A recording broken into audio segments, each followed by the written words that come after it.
They married her off to save the tribe. But that same night, she learned of a conspiracy against her people. She ran away, returned with evidence, and stopped the war that the settlers wanted to start. Subscribe and write in the comments which city you are watching from. The wind moved slowly across the plains that morning, carrying with it the faint smell of dry grass and the memory of the last rains that had passed months ago. The land stretched wide and unbroken, a quilt of ochre soil and brittle weeds, where once the earth had been green and full of life. For generations, the people of Aya's tribe had lived by the rhythm of these plains, following the herds, watching the stars, passing down their stories beside the fire. But the herds had been thinning for years, and the stars, it seemed, had been watching silently as more and more of the plains were fenced in by settlers with their rifles, their wagons, and their endless hunger for land. Aya stood outside the council lodge that morning, her dark hair braided with beads that caught the early sun, her back straight, her face calm. Inside, the elders' voices rose and fell like the murmur of distant thunder. She knew why they had gathered. For weeks, there had been talk of an agreement, a way to buy peace and secure the grazing routes for the tribe's remaining horses. It was a bargain that tasted bitter in every mouth that spoke of it, but desperation made even the proudest warriors lower their heads. The council fire burned low when Aya was summoned. Her grandfather, the oldest of the elders, sat cross-legged with his gnarled hands resting on his knees, his face lined with the weight of years and the burden of leadership. Around him sat the other council members, their faces grim. No one smiled when she entered. She knelt silently, waiting. Her grandfather's voice was slow and steady as he explained what had been decided.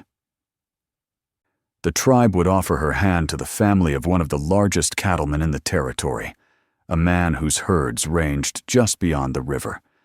His son, Garrett Whitmore, would take Aya as his wife. No one asked if she wished it. She had known for days this was coming, and her heart had long since hardened around the truth. She was not merely Aya, the girl who loved to ride at dawn and sing to the foals in the pasture. She was Aya, granddaughter of the elder, chosen to be the bond between her people and the settlers. Her marriage would be the price paid to keep the tribe's land for another season, perhaps for another generation. The day of the wedding came quickly, as if the sky itself conspired to bring it about before anyone could change their minds. The sun was sinking low when Aya walked toward the wooden structure that had been built by the settlers, a house of worship that smelled of pine boards and dust. She wore the beaded dress her mother had sewn years ago, the one saved for her wedding day. Its colors shone like the last light of evening, reds and blues that spoke of fire and water, of the balance that held the world together. Inside, the settlers waited. Their clothes were stiff, their faces curious. Some of the women stared openly at her, their mouths curling in faint smirks. To them, she wasn't a bride, but a curiosity, a symbol of a bargain struck with people they barely considered civilized. Garrett stood at the front of the room, his face ruddy, sweat already shining on his forehead though the air was cool. He was large, broad-shouldered, but soft, with the look of a man who had never been denied anything he wanted. Aya felt every pair of eyes on her as she walked forward, but her steps were measured, her chin high. If she must be a sacrifice, she would not be a broken one.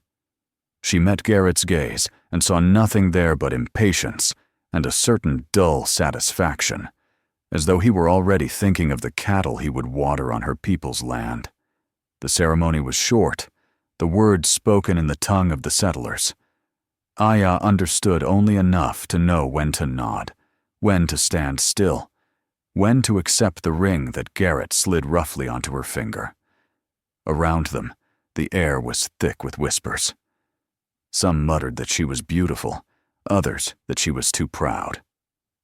Garrett's mother, a hard-eyed woman in a dark dress, sat with her lips pressed into a line so thin it looked as if it might vanish entirely. When it was done, Aya stepped outside and felt the weight of the sky pressing down on her. The sun had dipped low, painting the plains in orange fire. For a moment she imagined she could run, just run until her legs gave out, until the horizon swallowed her. But her grandfather's face rose before her, solemn and steady, and she turned back toward the waiting wagon instead. The ride to the Whitmore Ranch was long and silent. Garrett held the reins with one hand and the neck of a bottle with the other, drinking occasionally and saying nothing. The wheels rattled over the dry earth, each bump jarring through Aya's bones. She kept her eyes on the horizon, watching the familiar land roll by, feeling as if every turn of the wheels carried her farther from herself. The house loomed against the darkening sky, larger than any she had ever seen, with a porch that wrapped around like the arms of something that meant to hold its occupants captive. Inside it smelled of cooked meat and lamp oil, of a life that was entirely foreign to her. Garrett's mother appeared first, her arms crossed. Her gaze swept over Aya, not with curiosity now, but with judgment, as though she were assessing a purchase made in haste. There was no welcome in her face. Aya was shown to a room upstairs, given no words of kindness, only instructions about where she would sleep and what would be expected of her. Garrett had vanished somewhere in the house, his heavy footsteps thudding against the floorboards below. Aya sat on the edge of the bed, staring at the pale curtains that shifted gently in the breeze from the open window. The night was quiet, except for the faint creak of the house settling. She thought of her mother, of the firelight in the council lodge, of the songs that had been sung to mark her passage from girl to woman. Here there was no song, no fire, only the soft murmur of voices downstairs that spoke of a life she had not chosen. Yet, as the moon rose, Aya felt something stir inside her. It was not despair, but a thin, hard thread of resolve. If she had been given into this house, she would watch and listen. She would learn what these people wanted, what they planned, and if the time came, she would carry that knowledge back to her people like an arrow loosed from a bow. When she finally lay down, she did not sleep at once. She stared at the ceiling until the lantern light in the hall went out, and the house sank into silence. Somewhere in the distance, a coyote howled, and she thought it sounded like a warning. The night air was cool on her face, and she breathed it deeply, letting it steel her heart. Tomorrow she would rise early, as she always had. She would walk through this new world with open eyes. Whatever the Whitmores thought they had bought with this marriage, they had not bought her spirit. That remained her own.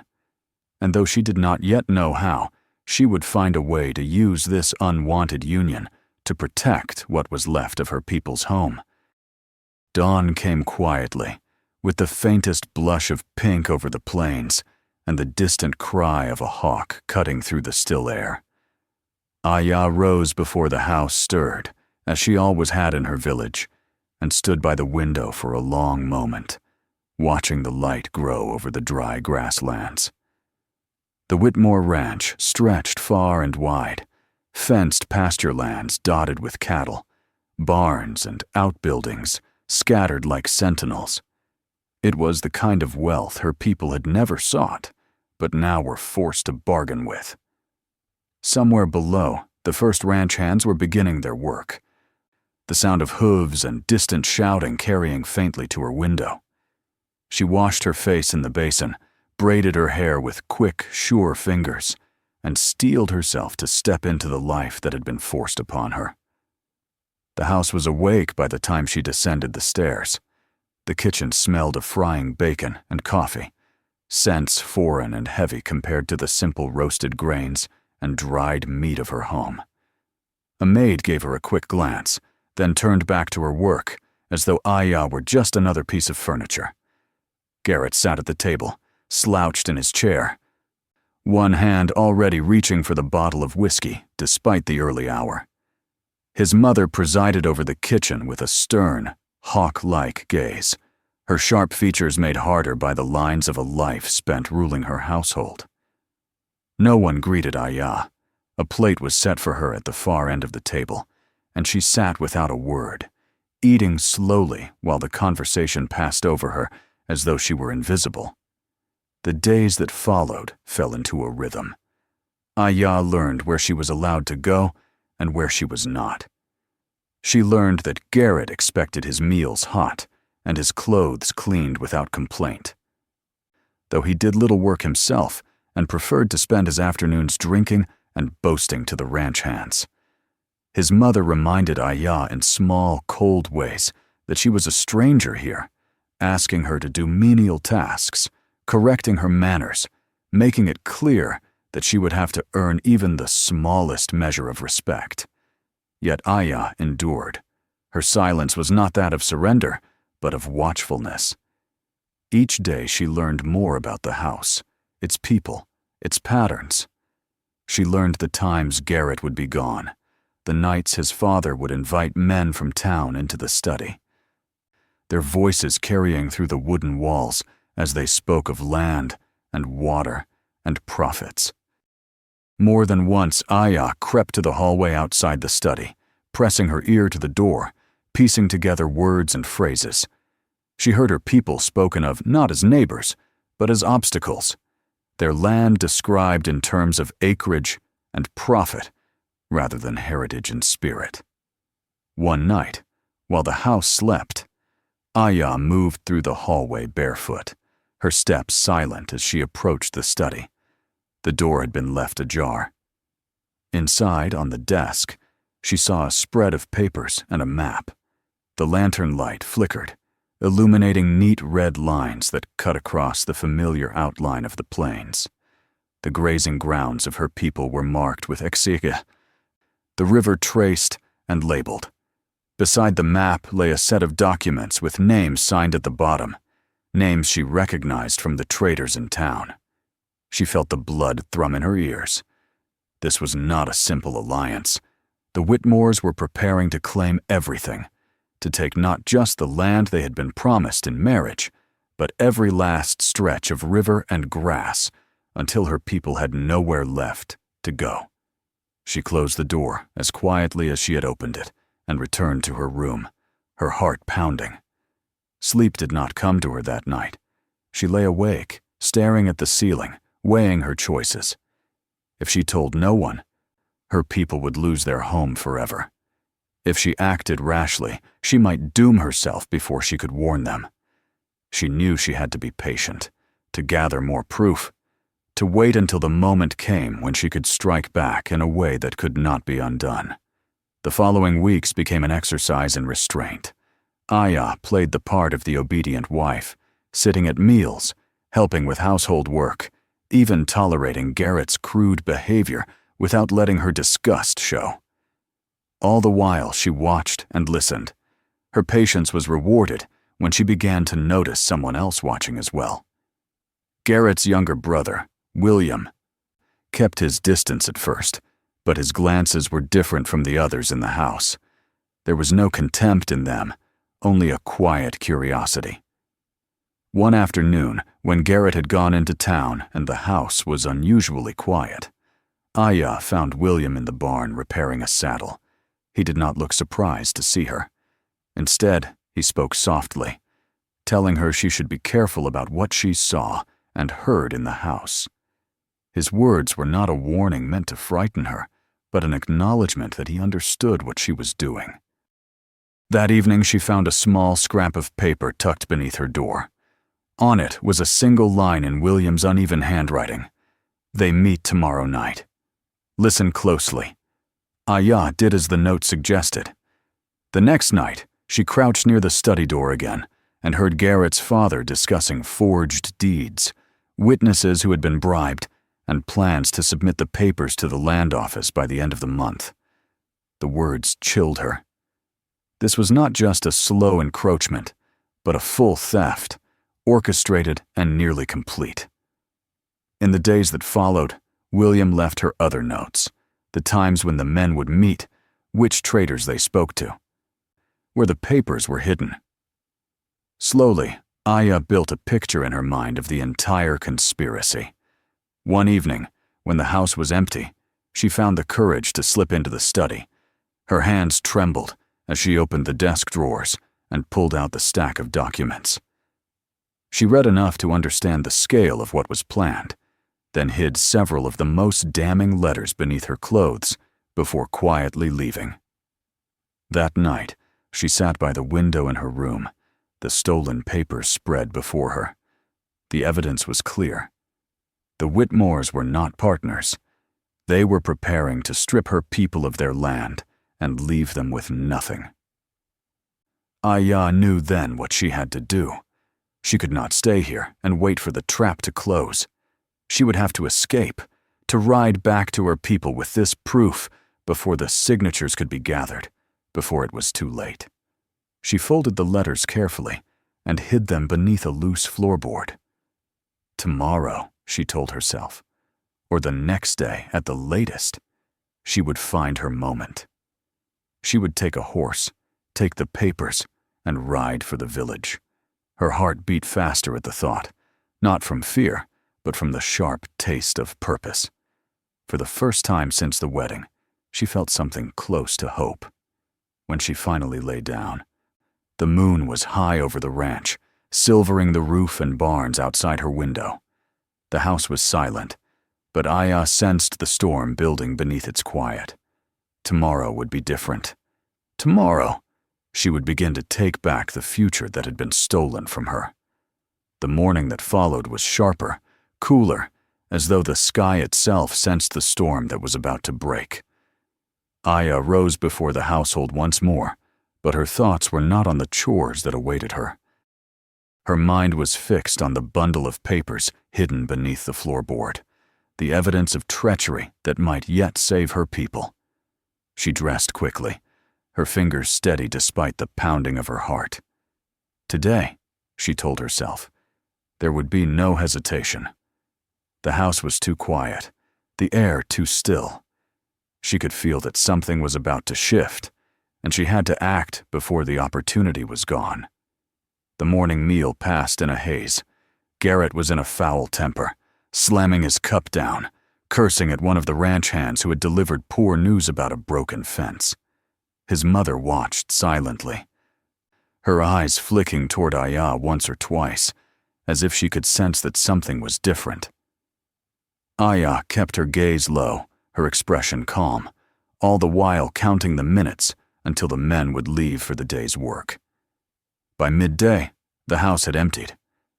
Garrett rode out with his father to meet a trader who was supposed to witness the signing of the new deeds. Aya saw them go from the upper window, their dust rising like a ghost behind them. She waited until the last sound of hoofbeats had faded, then went to her room, lifted the floorboard, and retrieved the papers. The sight of them filled her with both dread and determination. They were her weapon, and if she used them well, she might turn the tide. She made her way to the barn with slow, careful steps, her heart beating hard. William was there, as though he had expected her. He was tightening the cinch on a saddled horse, his face pale but resolved. He didn't speak, didn't need to. The understanding between them was clear. This was her moment, and he was giving it to her. Aya mounted quickly, tucking the papers inside her dress. The horse shifted beneath her, sensing her urgency.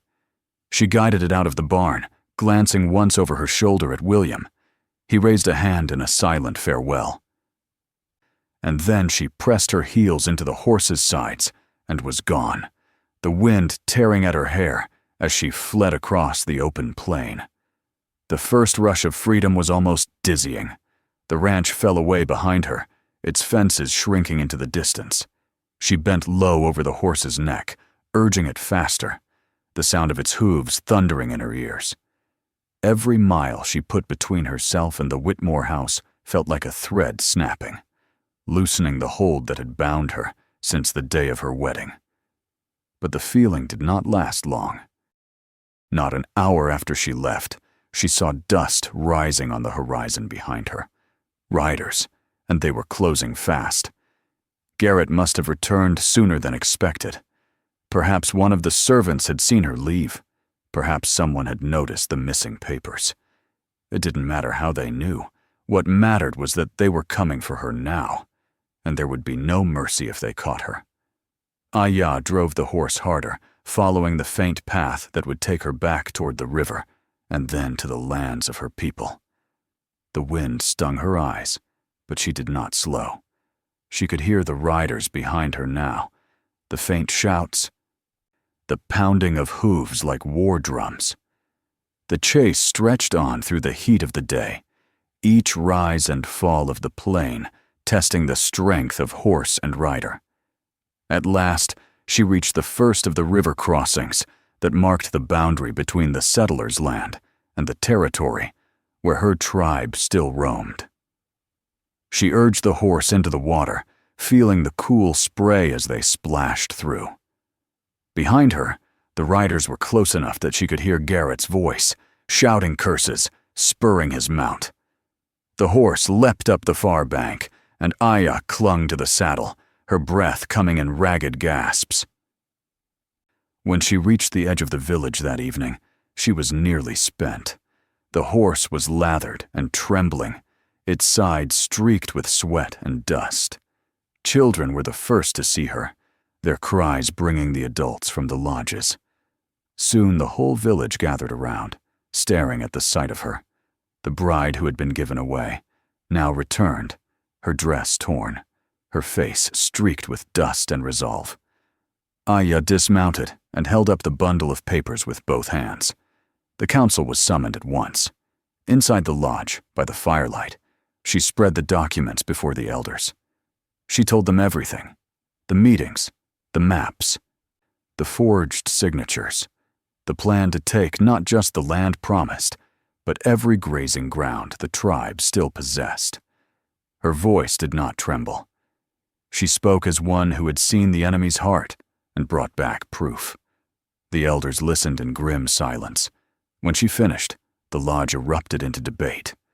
Some of the warriors argued that the time for patience had ended. They should strike now, burn the Whitmore fences, drive out their cattle. Others urged caution, saying that a fight would only bring soldiers from the fort and leave them worse off than before. The fire crackled, throwing shadows on the walls as the voices rose and fell. Aya stood apart, watching them. She knew this argument could last all night, and every moment lost was another step closer to the signing of those papers. Finally, her grandfather raised his hand, and the lodge fell silent. He said that they would send riders to warn the scattered families and gather the people. Whatever they decided, they must be united.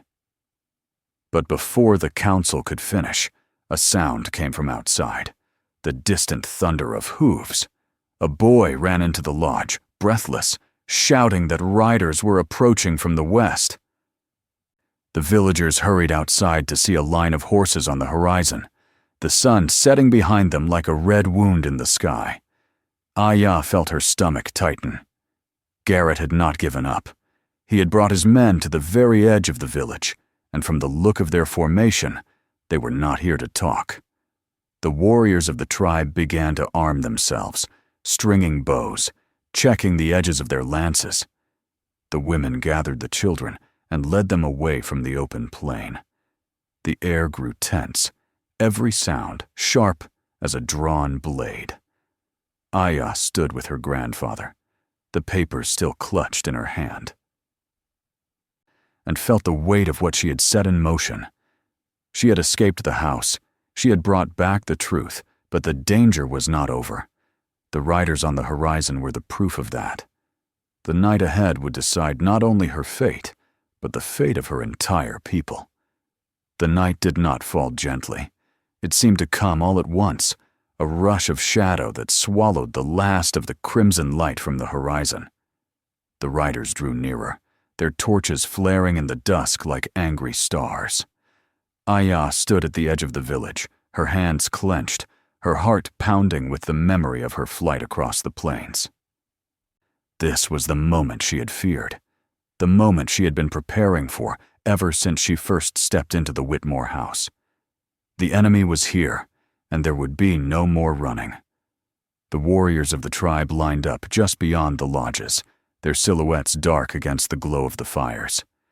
Spears and bows were ready, horses snorted and pawed the ground, and the low murmur of voices fell to silence as the riders came close enough to be seen clearly. Garrett was at the front, his bulk outlined by the torch he carried, his face twisted with rage. Behind him came his father and a dozen hired men, armed with rifles and pistols. They reined in just beyond bowshot, the horses stamping restlessly, the smell of sweat and smoke mixing with the cool night air. The space between the two groups felt charged, like the air before lightning strikes. No one moved at first. The only sound was the crackle of the village fires and the restless shifting of the horses. Then Garrett urged his mount forward a few paces, his voice booming across the clearing. He demanded that Aya be returned to him at once, his words full of contempt, as though she were a piece of property that had been stolen.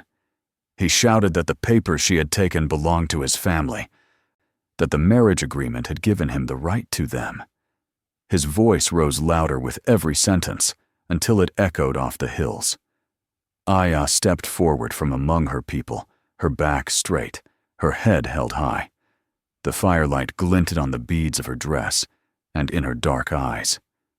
She did not shout. She did not plead. She simply told them no. Though her words were few, the weight of them carried across the clearing like a stone thrown into still water. Garrett's face darkened. He swung down from his horse and started forward, but the warriors shifted, lowering their spears, and he stopped short. What followed happened quickly. Almost too quickly to follow. One of the hired men fired into the air, perhaps to scare the tribe back, perhaps by accident. It was enough to break the fragile balance. A warrior loosed an arrow in answer, striking the torch from another man's hand. In an instant, the night exploded into chaos. Gunfire cracked, arrows hissed through the dark, horses screamed and bolted. Aya's people surged forward to drive the riders back from the edge of the lodges, their shouts rising like the roar of a storm. Aya moved through the melee like someone guided by fate. She ducked past a panicked horse, the stolen papers still clutched to her chest, and made for the center of the clearing. She knew that if she was to stop this before blood soaked the earth beyond all repair, she would have to make them see the truth, here and now. Her grandfather saw her coming and shouted for the warriors to hold. Slowly, the noise began to die down. The riders pulled back, reloading their weapons, wary now, as they saw the determination in the tribe's eyes. Aya stood where all could see her, the flames painting her in gold and red. With steady hands, she held the papers aloft and called for silence. When the last echoes faded, she began to speak. Her voice was clear and strong, carrying to the farthest edge of the clearing. She told of what she had witnessed in the Whitmore house, the meetings, the forged deeds, the plans to strip the tribe of every acre they owned. She held up the letters, the maps, the signatures, and let everyone see them. Even in the torchlight, the damning marks were clear. The effect was immediate. Some of the riders shifted uncomfortably in their saddles. A few lowered their guns. Garrett's father swore under his breath, but the color had drained from his face. Garrett himself stood frozen, his fury warring with the sudden knowledge that the truth had been spoken aloud, where it could not be denied. The sound of hoofbeats came from beyond the ridge.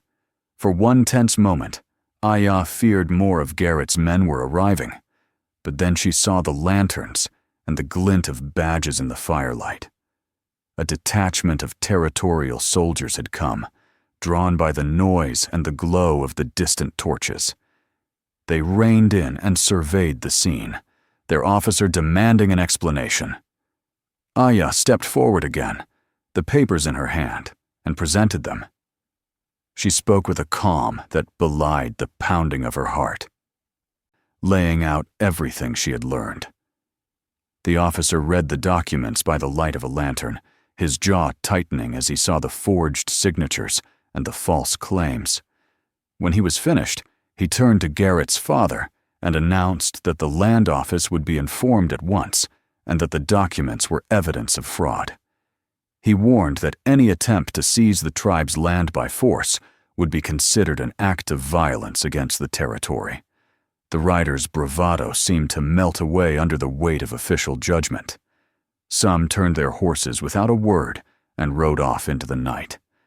Garrett stood glaring at Aya, his face pale with humiliation, but he did not move against her.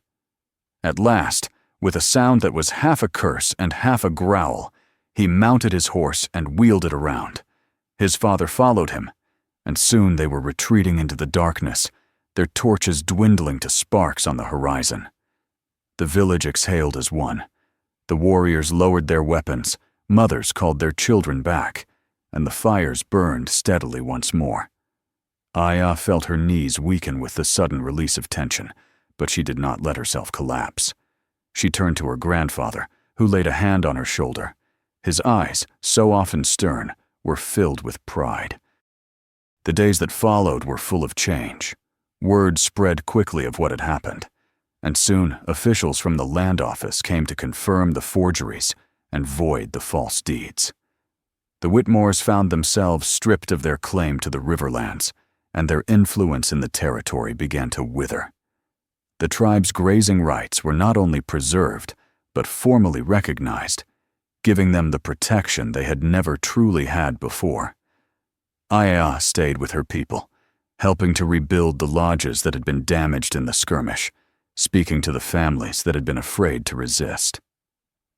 She walked the plains with her grandfather and listened to his quiet words about the future, a future that now seemed possible again, though it had nearly been lost. In the evenings, she would sit alone by the fire, looking toward the horizon where the Whitmore ranch stood. She thought of the house she had left, the coldness of its rooms, the weight of Garrett's stare, and she felt no regret. Her time there had been a chain around her spirit, but it had also been the path that led her to this victory. Without it, she might never have learned the truth, never have been able to save her people. William came once to the village, weeks later. He stood at the edge of the clearing, a lonely figure in a dusty coat, and told Aya that he was leaving his family's ranch for good. He had no place among men who would betray an entire people for the sake of greed. Aya thanked him for what he had done to help her escape.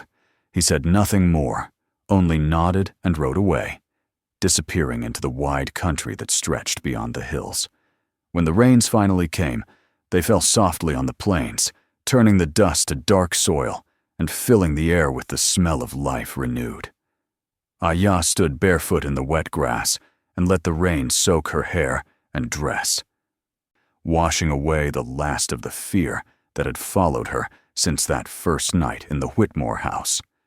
She had been given away as a price for survival, but in the end, she had claimed something far greater than survival.